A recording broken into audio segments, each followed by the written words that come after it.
The Agenda with Steve Paikin is brought to you by the Chartered Professional Accountants of Ontario. CPA Ontario is a regulator, an educator, a thought leader, and an advocate. We protect the public. We advance our profession. We guide our CPAs. We are CPA Ontario. And by viewers like you. Thank you. It's not business as usual anywhere right now, and that includes TVO. We're back to recording from home to keep everyone as safe as possible in this third wave, which is not where anyone wanted to be in this pandemic, much less facing triage protocols for intensive care in Ontario. We'll find out about those tonight. Then we'll hear from our Northeastern Ontario Hub on cuts at Laurentian University. Also, the Agenda's Week in Review looks at Queen's Park and the front lines of the pandemic. I'm Nam Kiwanuka. It's Friday, April 23rd, and that's next on the agenda.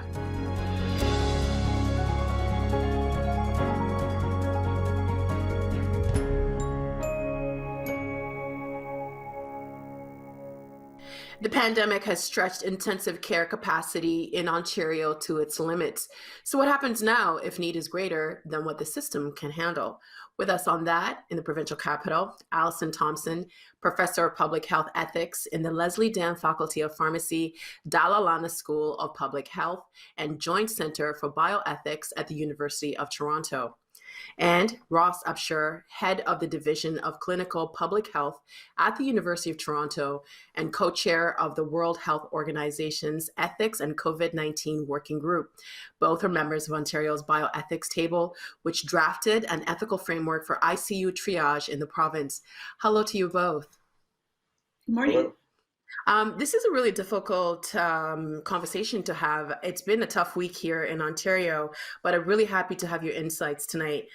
It is hard to believe that there are over 800 patients in ICUs in Ontario right now, the most ever in the province. Here are some tweets from ICU doctors. This is from Dr. Shandy Ashamala, head of general surgery at Sunnybrook, and he writes, "Anyone that tells you that we are not rationing and triaging healthcare right now is lying to you. Period." The second one is from Dr. Barb King, an emergency physician in the GTA, and she writes, "Unless you have a 70% chance of surviving your intubation, resuscitation, and ICU care, you will be allowed to die." This is coming from Critical Care Services Ontario in the days ahead. We've all been put on notice. Alison, let me start with you. I mean, hearing those words, it just hits you in the gut. And we all remember the tragic stories coming out of Italy at the beginning of the pandemic, where doctors had to make the difficult decision to choose who lived and who died. Are we there right now in Ontario? Well, we're certainly very close. And I think one thing to point out about all of this is that doctors are making decisions all the time about who gets access to the ICU. And so, the fact that we're starting to see this rationing is just a sort of ramping up, because not everybody always has access to the ICU, even in the best of times. And so this is just, an exponential sort of growth in those decisions that have to be made, because there are just not enough resources to go around. And Ross, will this only get worse as we move forward? Well, if we take the model seriously, then we're going to see a continued growth in the number of ill patients requiring hospitalization, and that small but predictable tail of people who become severely ill and require critical care. Picking up on something that Professor Thompson just said, the fact is that we do sort of allocation decisions in healthcare all the time and have been doing so for, decades, ever since technology started to emerge as a dominant force in medicine. We've gone through these discussions with organ allocation. And in fact, everybody who's ever gone to an emergency department in Ontario has been triaged, because we use a triage system on urgency to sort out which patients need to be seen at what time. So the idea of allocation or triage is not alien to healthcare thinking. What is really particularly pressing here is the idea that somebody who may otherwise have been eligible for a particular intervention in critical care may be not eligible for it because of the lack of resources. Well, both you and Professor Thompson said that doctors make these decisions all of the time. We keep hearing this phrase over the past year that we were in exceptional times. Allison, has the government authorized any official guidelines to help doctors make those decisions about who gets to live and who dies? I think what we've seen over the last year is a real reluctance on the part of the Ontario government to engage in a public conversation about this whole issue. And they maybe have endorsed something, but that's not public knowledge. I certainly am not aware of that. And every time they're asked about that, they just sort of punt it back to either the bioethics table or the critical care command center. So it's been a real lack of leadership from the government on this, I think. Well, when we talk about leadership, because the government has been in the news all week, their leadership has been questioned. Alison, how would you describe the Ontario's government's leadership over the last year when we do talk about the critical triage issue? Well, it's very hard for us to know exactly what's been going on because there's been a complete lack of transparency about this issue. The work of the bioethics table has been meaningful, and we have been engaging with stakeholders who are most likely to be impacted by these decisions, like the disability rights community, racialized communities, and frankly, just people who have poor baseline health, and that does correlate to people who are poorer overall. So there really has been a serious lack of a public discussion about this, and they've just left it up to the bioethics table in particular and individual doctors who are working on this triage protocol to do that public engagement themselves. That seems to be a burden, isn't it, Ross? How do you make those decisions if you don't have the leadership? Well, it leaves people to make decisions unaided and unguided, and it creates probably a large amount of moral distress in physicians who are looking for guidance on how to make these decisions. And I do want to pick up on a really important point that Allison just made about the importance of public engagement on these issues, because there's very deep and distinct normative or beliefs about what the right thing to do is in these situations. And I do want to point out that back after SARS-1 in 2003, at the University of Toronto, we convened a group and we were thinking about influenza, but just changed the virus. And we pointed out that we should be anticipating the need to make very difficult resource allocation decisions, including about ventilator capacity. And we strongly urged considerable public engagement in the intra-pandemic period to start to get processes so you could have legitimate decision making. We went through the same process in 2009. There were Globe and Mail headlines saying, "Oh my goodness, we're going to be overrun by by patients, and we're not going to have enough ventilator capacity." So it's not just since the emergence of SARS-CoV-2 in 2020 and the experience of Italy and New York that was telling us that we needed to think things through. This has been a live issue for almost 20 years, and it's been completely neglected. Why? Because we've been told throughout the pandemic, a lot of the lockdown measures, stay-at-home measures, was because we were trying not to inundate the hospital system, which is where we are now. So, Allison, why the reluctance to talk about something that we've seen in the makings for a while now? Well, I will say, that this issue is more than the responsibility of the Ford government. As Ross just said, it goes back decades.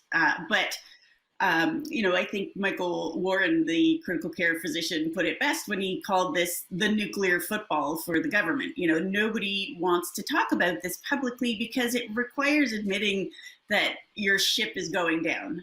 We've really reached a point where things are out of control, and these really, really stark decisions are going to need to be made, and that's not a good look for the government. I'm just going to use unscientific language right now because what we're talking about is doctors who are in the business of helping people, but being asked to make the decision of who lives and dies because we don't have the resources. That's happening right now, Allison. So, do we know how those on the front lines are being instructed to make those difficult decisions right now? Well, the emergency standard of care, which was developed, without public consultation, formal public consultation, and without the input of the people most likely to be impacted, has not been put into play right now. So, that's the really algorithmic approach to triage that is sort of codifying all the decisions that need to be made when we're allocating beds. But as these doctors that you read their tweets out, this is already happening. I think people are already starting to make decisions about who can get the beds because there just aren't enough. If we're not talking, if the public isn't being consulted, and this is something that you've said that it's been described as a nuclear football, Ross, what is at stake right now? Well, much is at stake. One is that there's a confusion not just in the minds of clinicians, but in the minds of the public. And so there's a general but preventable unease about how people feel they may be treated should they have the misfortune of becoming ill enough to require critical care. So that lack of, again, this goes back to transparency and accountability. It should be very clear to everyone because we're all stakeholders in this. This is one point where it is truly a pandemic. We all have a stake in how our resources are used and how they're deployed. And we should have clear knowledge, not just me as a physician, but me as a citizen, about what I'm likely to anticipate may happen to me should myself or a loved one arrive in a situation where they might need critical care and may be denied access to that critical care because of some feature of my medical history or qualities of prognosis. Everybody should know what the rules of the game are and how these decisions are being made. There should be no secrecy whatsoever. These are incredibly difficult decisions, and the less transparency there is about it, the more distrust we will have. And just to build on that, Allison, you recently wrote that the public needed to be involved in the conversation about triage guidelines in the province. Why? Well, we live in a democracy, and we have an obligation to engage with the communities who are most likely to be negatively impacted by these decisions. And it's one thing to say that you're just using medical criteria to make these decisions. And while that's absolutely the case, and it's not a deliberate form of discrimination, it is a process of discriminating who is going to benefit the most from the use of ICU beds, right? So, if you look at the consequences of that rationale even further beyond the ICU, I think we're going to see that it's particular groups of people who are not getting the beds. And if we ignore that outcome, which is, it's not the intended outcome, but I think we'll see that it is people with disabilities, racialized communities, people with poor baseline health status with more comorbidities who are not going to be prioritized for these beds. So what does that look like? That looks like richer, whiter, healthier people surviving. And we can't ignore that as the ultimate outcome of these rationing decisions. You brought up a few points, and we actually have a video. I wanted to show you a clip on one of the points that you made. It's a clip of Miriam Shanuda from Arch Disability Law Center, and this is from a show that we did in January on if these critical triage guidelines discriminate against people with disabilities. Sheldon, if you could please roll. Utilitarianism talks about the maximum benefit of good for the maximum number of people. The problem is that when we look at this, persons with disabilities hardly ever comprise that maximum group of people that have received that benefit. So the ends justifies the means, which pretty much is utilitarianism, will always be discriminatory to persons with disabilities. But if you don't use that philosophy, what should you use? The human rights framework. When we do talk about individuals, these are individuals, people with families, people with loved ones. And Allison, we're talking about maximizing lives saved and human rights. Can you actually balance those two? That is the key question. How do we balance the need for an equitable allocation framework with the need to save the most lives? And we can't necessarily accomplish that goal. Like, it has to be a trade-off somewhere in there. And just to point out that if we're allocating beds based on the notion that we want to save the most lives, it's not a foregone conclusion that that will actually happen. If you pick the person with the 60% chance of good outcomes versus 40%, there's still a 40% chance that that person's going to die. So these are not straightforward calculations that we're making. And I think that most people would be willing to say that it's important that everybody have the same chance to get a bed in the ICU, even if that means that your own personal chance may be a little bit lower. And Ross, in this pursuit of the collective goal of maximizing the number of lives saved, will you not end up in a situation where you are trampling on individual human rights? Well, that's something I think that we need to be extremely careful and mindful of when we're looking at how we implement certain policies. And the other desiderata to have in place is exactly an evaluative framework to see what the consequences are of the decisions made. In our research that we did around pandemic influenza, the notion of fairness is extremely important. And in a pandemic, particularly where there's uncertainty, particularly when clinical judgment is relying upon tools of prognosis that haven't been custom built to the particular situation that we're dealing with.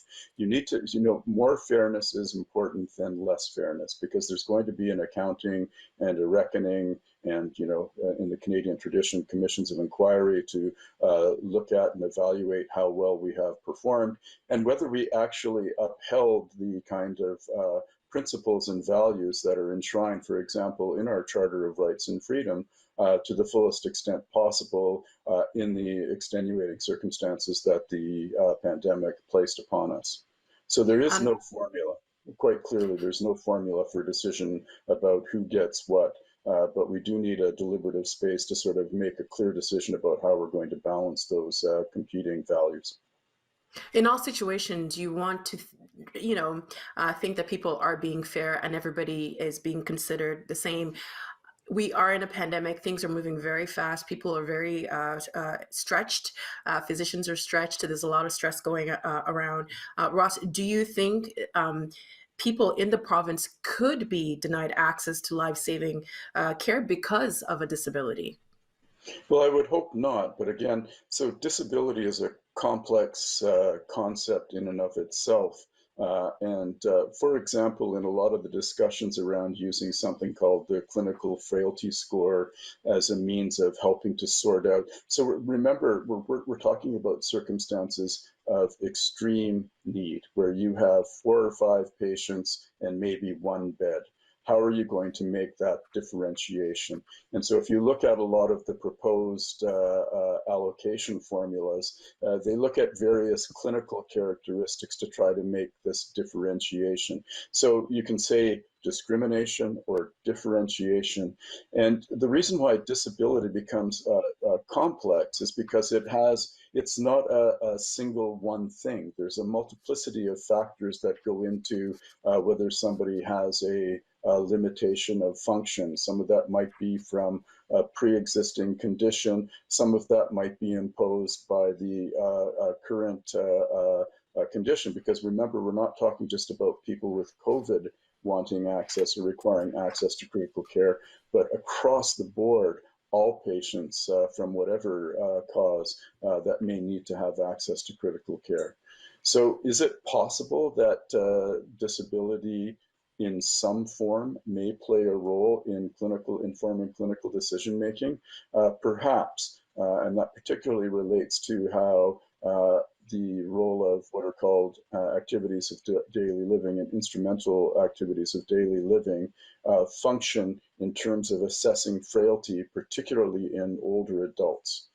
Because basically, if you have a limitation in an instrumental activity of daily living or an activity of daily living, such as bathing or feeding, then you have some form of a disability. Now, would that be, but it's part of a gestalt or a complex of other factors that put somebody in that position in the first place. With respect to straight out frank discrimination because somebody has a condition that imposes a disability, I would certainly hope that that does not occur. We hope that doesn't occur, but I'm guessing people who are watching this or listening to this might think that that we're in a position where we have to make these grotesque decisions. And Allison, you wrote that making decisions based on calculating a patient's chance of survival, quote, compounds health inequities by failing to consider social disadvantage. What did you mean by that? Well, we've known for decades that it is the people who are poorer in society who have worse health. And so, the factors that pile up to make you less likely to survive a stay in the ICU start basically from birth, and the ICU is an incredibly terrible place to be trying to rectify all these social inequities in health that we have. And it's not a great way to resolve issues around the lack of attention to the social determinants of health. But if we ignore that, and we ignore the fact that social disadvantage translates into health disadvantage when you're queuing up for the ICU, I think that we are turning a blind eye to something that is incredibly morally important to take into consideration. And we really haven't had the conversation about how we could maybe be allocating a particular number of beds in the province for people with social disadvantage, with some of these disabilities that might make them score lower. There's lots of creative solutions out there. We could assign people more points in the triage system because they are from a certain postal code, or, we haven't had that conversation. And frankly, the fact that we've been having this protocol created without those voices being part of the conversation is procedurally, from an ethical point of view, really not the moral way to do this. And I think that, ultimately, it's a huge burden for doctors to be doing this. And we need that critical care expertise to be making these decisions. But asking doctors to be the ones who are the primary authors of this kind of a triage protocol is maybe not appropriate. And we've seen Supreme Court decisions before, or Ontario court decisions, which have said that doctors should not be involved in rationing resources. So, who ought to be doing this is still a question that isn't resolved. We have, just to build on what the professor said, we have found out during this pandemic that, especially in the GTA, certain postal codes have more cases. Certain communities have been hit harder by COVID, and we have these conversations about representation. And Allison brought up the point of who's at the table when these conversations are being had. So, Ross, should decisions about who gets life-saving care take into account these social inequities? Yes. And again, just to pick up and support what was just said by Allison, this is something you don't want the burden to fall on. It's not up to clinicians to remediate, centuries actually of knowledge on how structural disadvantage, issues like racism, socioeconomic class, disability, have actually disadvantaged populations. We can't fix that in the critical care unit, but we did actually have a large interval of time from when we started working on this process a year ago to the present, in a situation that we ought not to be in, to actually have had that engagement and discussion. It may not have resolved all of the key, deep ethical differences, but it would have certainly been much more legitimate process by engaging people's thoughts on the matter. We have about 30 seconds. And Allison, I just wanted you to get a response from you with this question. You've described your role on the bioethics table as window dressing. What did you mean by that? Well, I did say that in the heat of the moment after the announcement from the Ford government on Friday. So that may have been a bit of an overstatement. There's been a lot of really important work being done, mostly behind the scenes in Ontario on some of these issues. But I think what we've seen from the Ford government in the last week or so is a real lack of engagement with the science and with the ethics of pandemics. And that's not to say that they haven't listened to some things, but they have not been responsive to the evidence all the time, and they've not been very interested in making sure that the decision making goes through an ethical process which would legitimize the decisions that they're taking. Well, I want to thank you both for your time. I wish we had more time, and having this conversation, hopefully it does put that seed in our viewers and people who are listening to start thinking about these things and to consider what might be coming up in the province in the next few weeks. We really do appreciate your time and insights this evening. Thank you so much. Thanks for the opportunity.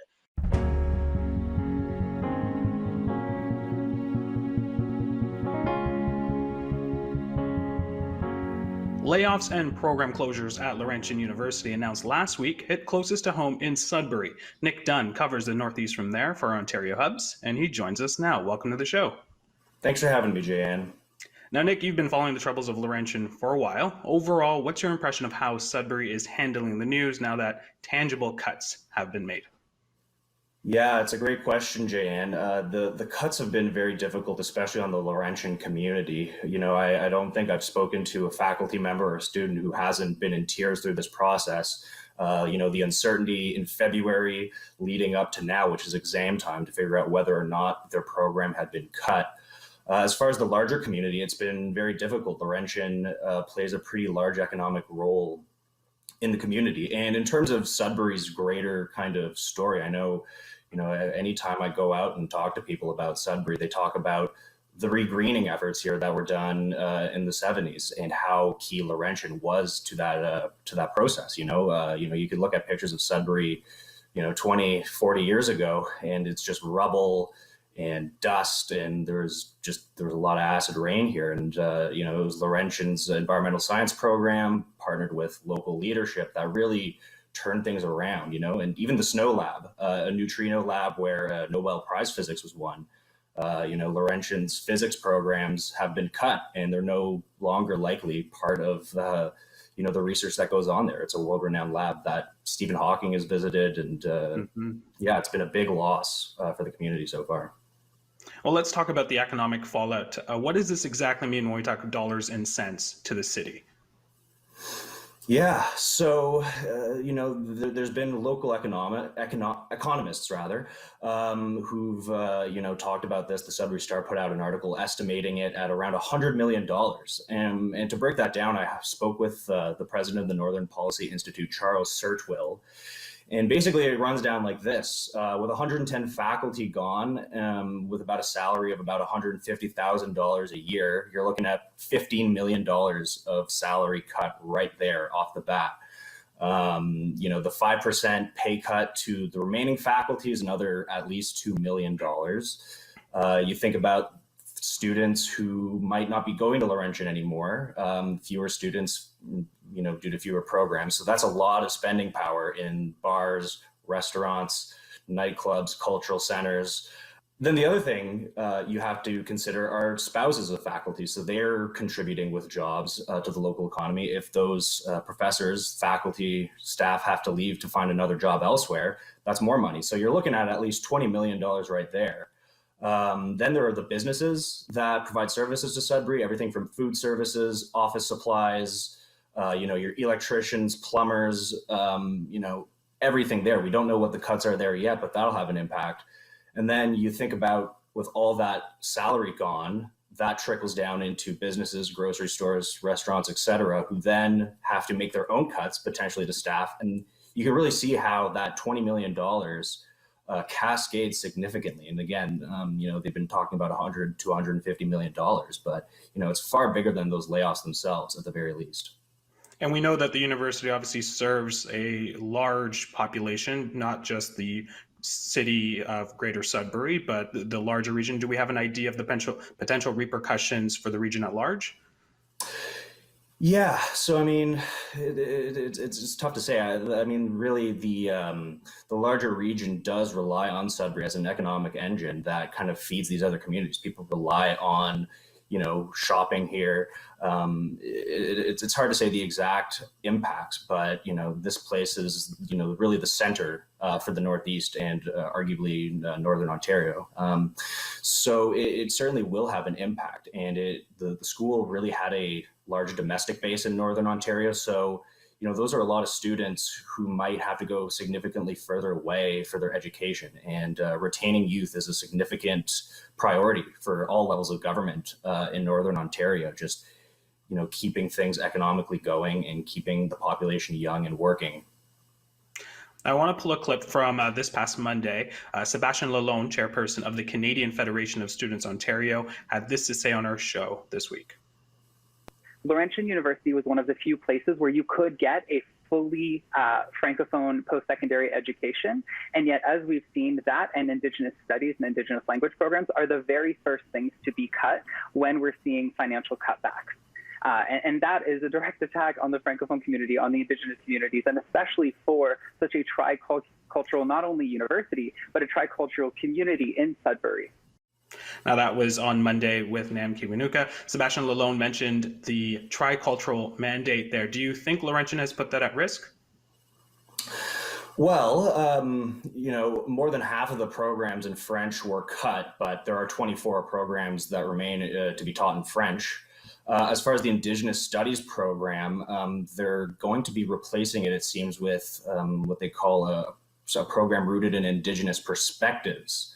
Or at the very least using courses from their Faculty of Arts to kind of supplement that with some level of, Indigenous education. However, I think faculty and students in both of those and all those programs would tell you that, those levels of cuts, really do not live up to that tricultural and bilingual mandate. So, I mean, they're there. But as far as, the strength of those programs, it's really hard to say. At the very least, they've been hampered, that mandate, at the very least. Now, Nick, you spoke to one Indigenous Studies professor who is still feeling confused about the state of these programs. Can you explain sort of the confusion there? Yeah, so the Indigenous Studies program is in a very strange predicament right now because it is a program that belongs to the University of Sudbury, one of Laurentian's federated institutions. However, those students get a Laurentian degree as part of the federated agreement. So in this whole restructuring process, Laurentian is terminating its agreements with all the federated universities, or at least it's trying to. And this leaves the Indigenous Studies program in limbo, effectively. So right now, on an interim basis, the Laurentian University will be offering 6 courses from the Indigenous Studies program taught by sessional instructors. Note that that's not faculty. But then they'll be offering a program in Indigenous relations, or perspectives rather. So this leaves the University of Sudbury's Indigenous Studies program really in a state of uncertainty. I spoke with a professor who said in a union meeting to expect a notice of termination by May 1st. But there have been really no official announcements on this yet. And I think while faculty are expecting the worst here, the dust has yet to settle on the future of this program and what the University of Sudbury plans for it. I want to pick up actually on students. You had a chance to speak to some students. There were protests happening on campus, particularly about cuts to programs like the midwifery program. How are they feeling? Devastated. I mean, just really, really reeling from this right now. I mean, again, the future of these programs are so hard to say. Well, some of them have been cut, evidently, but students, don't quite know where they're going to go. I mean, the university is going to be offering them electives, online courses, perhaps letters of permission to take courses at other institutions to complete their degree. But, you know, especially if you're early on in your degree, you know, you might not be able to cobble together a degree with the credits that you have. So transfers are a very real possibility for other institutions. And, you know, only perhaps a certain number of your courses will count to that degree. So, you know, this is hours of work and thousands of dollars that could be lost effectively to these students who've been affected by the cuts directly. And on top of that, again, this has been going on as students are doing their exams right now. So they're fretting about exams. They don't know where they're going to be, you know, in the fall. It's very difficult for a lot of students. And again, lots of tears, lots of dismay, and, you know, people thinking about leaving Laurentian. I've heard that a number of times. Well, sorry that we will continue to follow. Nick, I want to thank you so much for joining the show, and we'll see you again next time.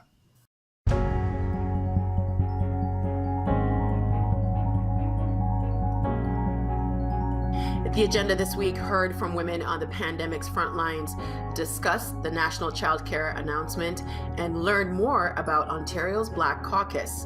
The agenda's week in review begins with a messy week at Queen's Park. You know what the problem is, Steve? They got told by the doctors that they need to limit mobility. And the best way to limit mobility is to get people not to go to work, so to close more workplaces. But they didn't want to do that. So they thought, well, if there's another way to limit mobility, it's maybe having police, you know, harassing people when they're driving around and try to keep people off the roads. The problem with that, and I think John Horgan in British Columbia is going to find that it's a problem, is that it's infringing people's civil liberties, because in BC they're proposing even more draconian measures on that front. And I think they looked at a problem that they had and used a sledgehammer to try and fix it, and then it ended up smashing what they were trying to fix. I mean, at the end of the day, the doctors and scientists say limit mobility. The doctors and scientists didn't say have the police be hounding everyone and their uncle while they're driving around in Ontario. That is just not a good look. And yes, Sylvia Jones delivered the message, but I'm told that no one at cabinet said this is a bad idea. So, you know, they are all wearing it. And the premier then had to, you know, walk it back the next day, which is a stunning U-turn. Well, it's a stunning U-turn, Jessica, because I'm not sure we've had a premier who is a better friend of the police services across this province than this current premier. He has been loyal to them. They have been loyal to him. And yet, within a very short period of time after this announcement, service after service after service, first just a few, and then an onslaught, came out and said, we're not going to do this. What does that tell you about the state of the relationship between the cops and the premier right now? Obviously that the premier and the government didn't consult with the police services, perhaps beyond the OPP, which is something they needed to do before implementing a change like that. But they're on the ropes. Everything's happening at once. It seems like that decision was made within the two-day cabinet meeting. If they had planned ahead, checked out if that would have flown with the police before implementing it, it would have been a different scenario. Yeah. Robert, what are you hearing about morale on the PC backbenches right now? On the backbenches? Well, on the backbenches is not great. I don't think it's so great in the front benches either. Cabinet is ornery. They're right now scrambling to put together a provincial paid sick leave program because they've been getting pasted on that. They have a little bit of political cover because they were saying, though, well, maybe if Chrystia Freeland enriches the program in the federal budget on Monday, we won't have to do anything. She didn't, because there already is the Canada Emergency Sick Pay benefit, and it wasn't enhanced. So now it's up to Labour Minister Monty McNaughton and Premier Doug Ford to come up with a solution, which they will do. I don't know if it'll be this week. It may be next week, but they've been getting hounded on that front. So that should help morale a little bit. But you talk to backbenchers. You had Christina Mitas from Scarborough writing a letter to her colleagues that was leaked to the media on the weekend saying this is ridiculous that we're closing playgrounds. She's a mother of young children like Jess is, and you know, and everyone with kids. I was walking around playgrounds on Saturday just because I was curious, Steve, to see what the scene was like in downtown Toronto, and parents were with their kids on the playgrounds, and that's because at a certain point, if you, parents realize they need to keep their kids occupied and active, or they're going to be driven crazy themselves. And I think that was one of these situations where, as you said, you have to have the consent of the governed. And when people are taking the law into their own hand, really, or ignoring the law, that's a big problem. So there is a very big danger that Premier Ford has lost the room, and that he needs to really work at getting the room back. Armin, we are certainly well aware of how this pandemic has affected women disproportionately, going back over the past 14 months or so. Do you think this is the kind of announcement that will enable women to get back into the labor force? It is the only policy amenable announcement that any government can make, because there's going to be large parts of this that are uncontrollable by any government. How many businesses shut down permanently because of the pandemic is unknowable right now, because the pandemic is not over.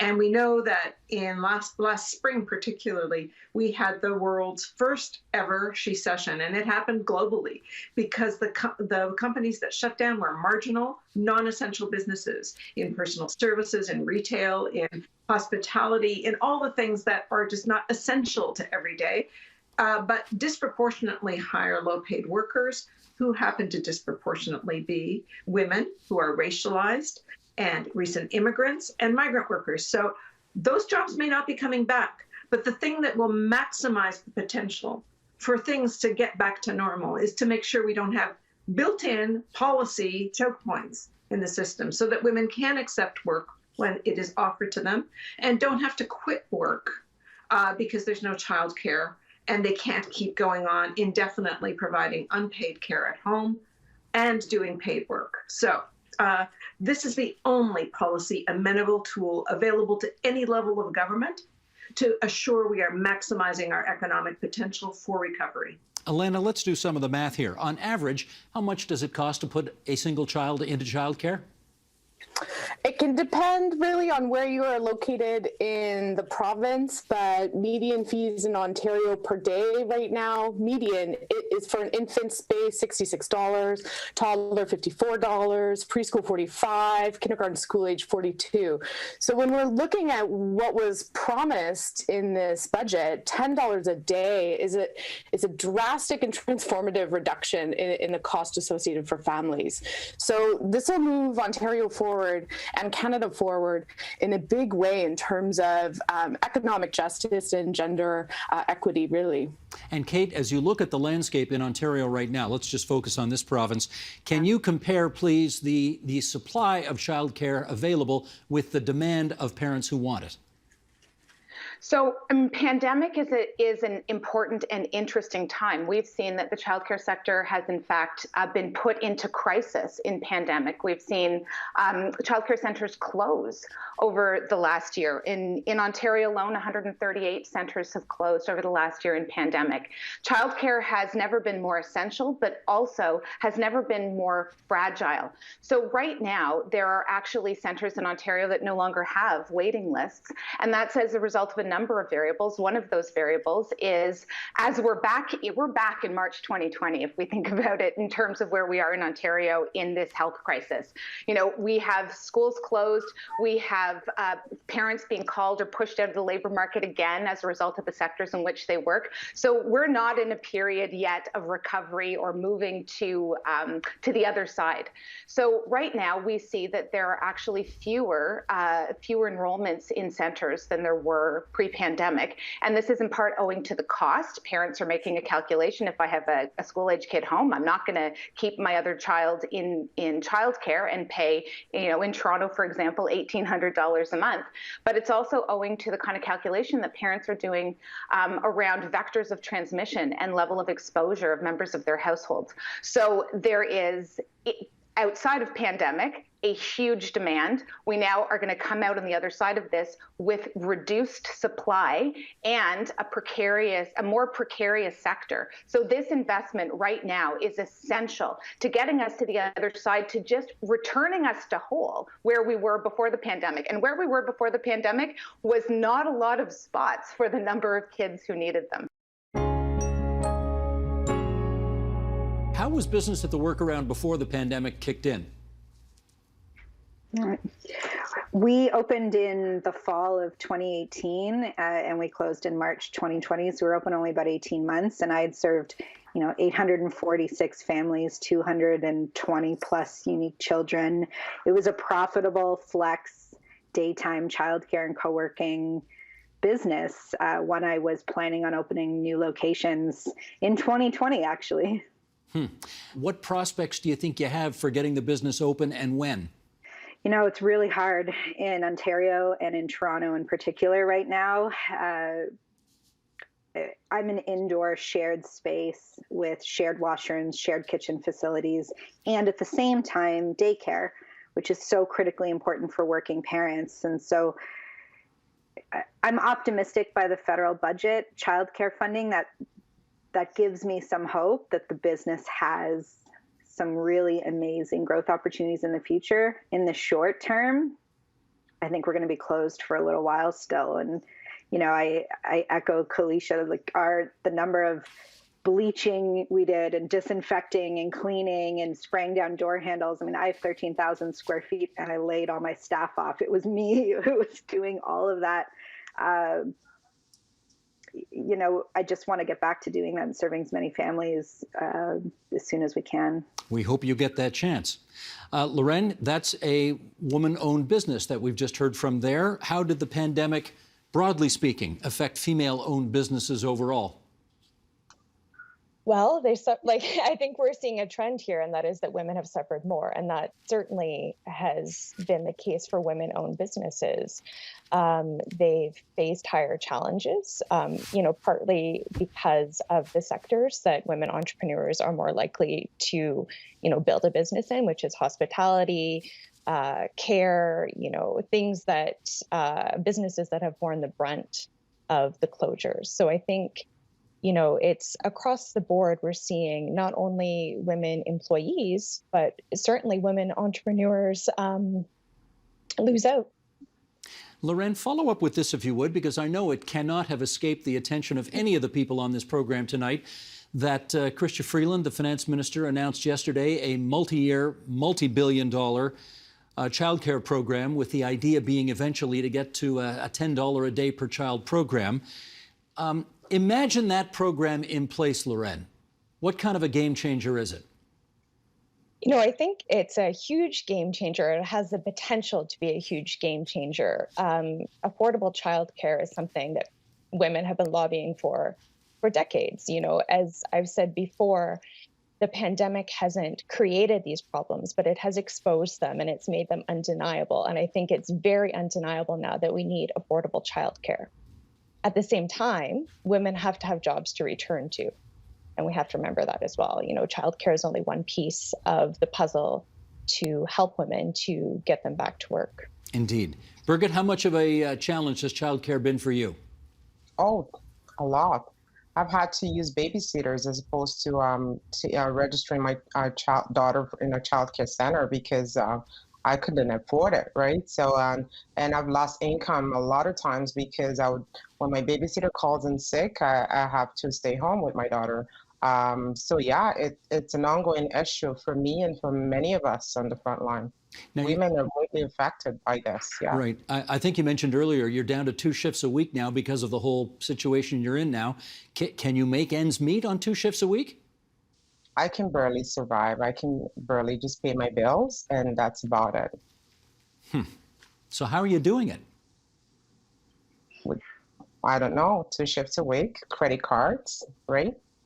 It's a cycle. So you are taking on additional debt right now? Absolutely. And when the babysitters come in, different babysitters dealing with your children, I presume you find that a less valuable, less effective option than if they had quality, consistent, daily childcare. Of course, definitely. Yeah. The child wants consistency too. They need it. For sure. Amanda, with women often taking on uneven amounts of childcare and housework, how did the pandemic, in your view, affect all of that? We need to recognize that work has changed, and without childcare, we cannot get women back to the workforce. Look at the women on this panel.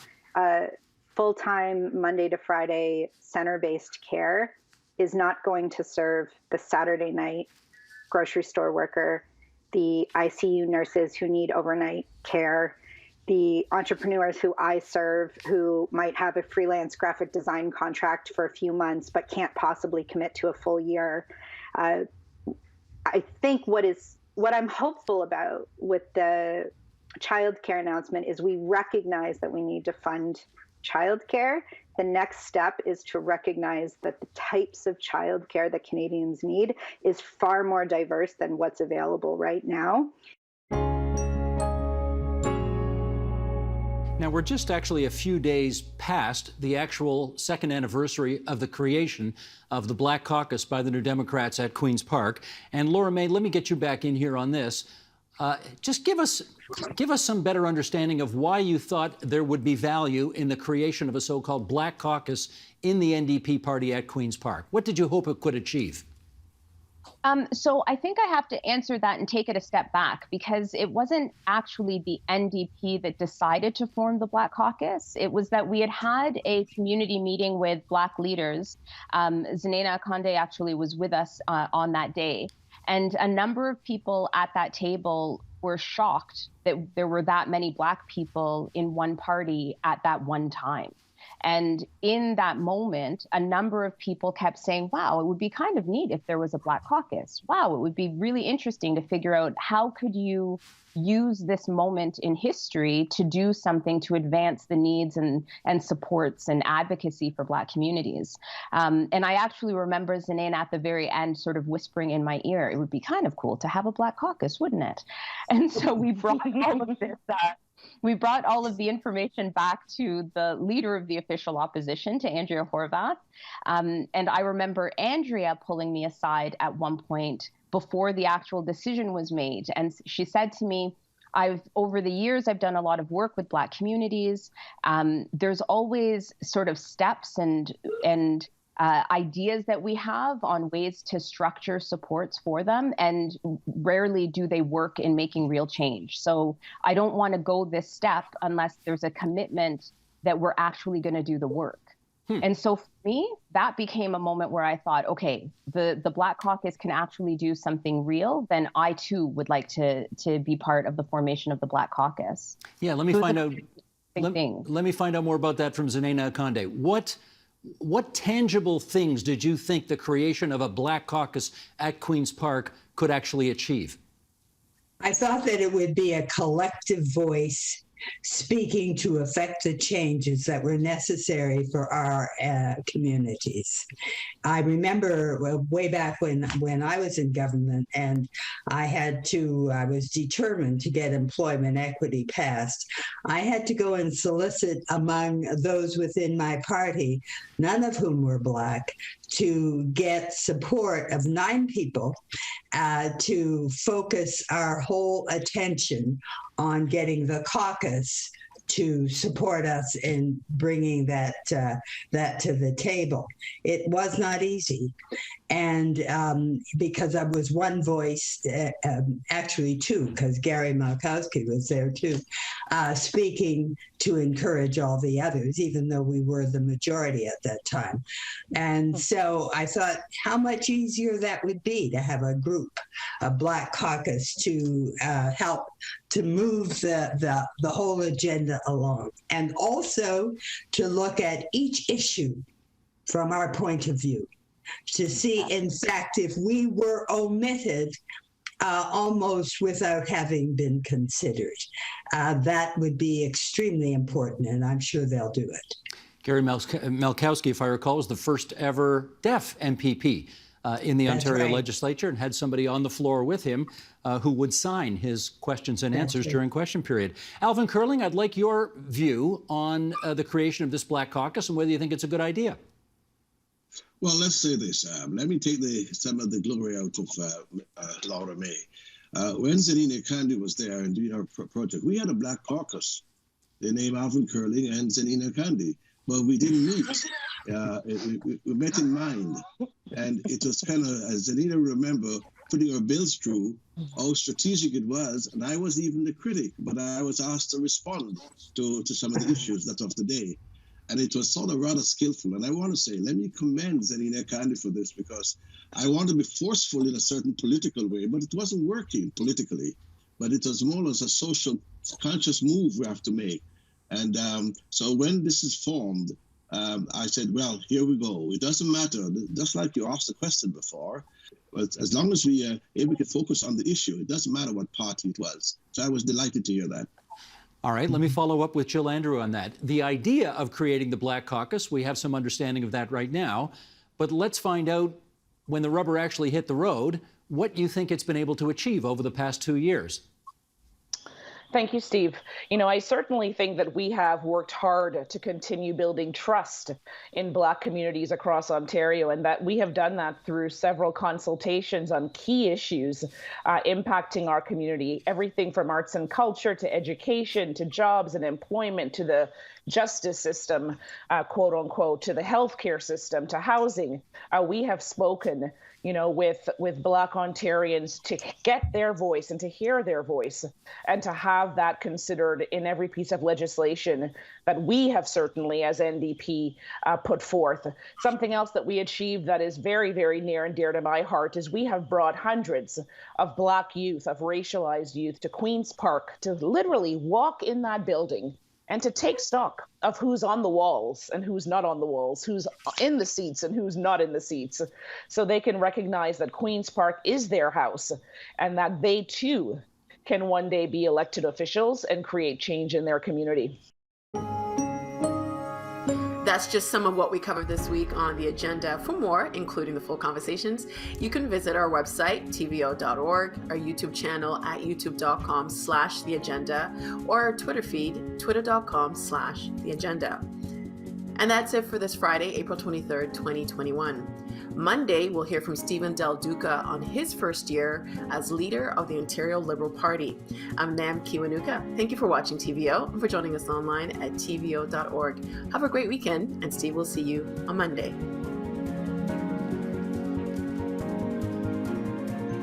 Ontario Hubs are made possible by the Barry and Laurie Green Family Charitable Trust and Goldie Feldman. And by viewers like you. Thank you.